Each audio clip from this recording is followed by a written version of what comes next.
அல்ஹம்துலில்லாஹ். எப்பொழுதும் எங்களுடைய உள்ளத்தில் ஆழ நாங்கள் பதிவு செய்ய வேண்டிய ஒரு விடயம்தான், எது நடந்தாலும் அது அல்லாஹ்வினுடைய நாட்டத்தினால் தான் நடக்கும் என்பதை நாங்கள் உறுதி செய்து கொள்ள வேண்டும். எங்களுடைய உள்ளத்தில் எப்பொழுதும் பதிவு செய்து கொள்ள வேண்டும்.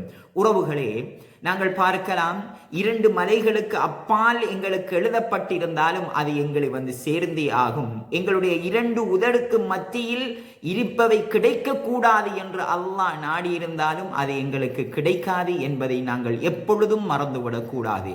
அல்லாஹ் சொல்லி காட்டுகின்றான், குல்லன் யுஸீபனா இல்லா மா கதபல்லாஹு லனா. அல்லாஹ் எங்களுக்கு எதை நாடி இருக்கின்றானோ அதுதான் நடக்கும் என்பதை எப்பொழுதும் எங்களுடைய உள்ளத்தில் ஆழப்பதிய வைத்துக் கொள்ள வேண்டும். ஒரு முயற்சி செய்கின்றோம், அந்த முயற்சியில் தோல்வி அடைகின்றோம், ஆனால் அது தோல்வியாக இருக்காது, அல்லாஹ் எங்களுக்கு அதனை நாடவில்லை என்பதை உள்ளத்தில் ஆழப்பதிவுமாக இருந்தால் சந்தோஷமாக வாழ்வோம் என்பதில்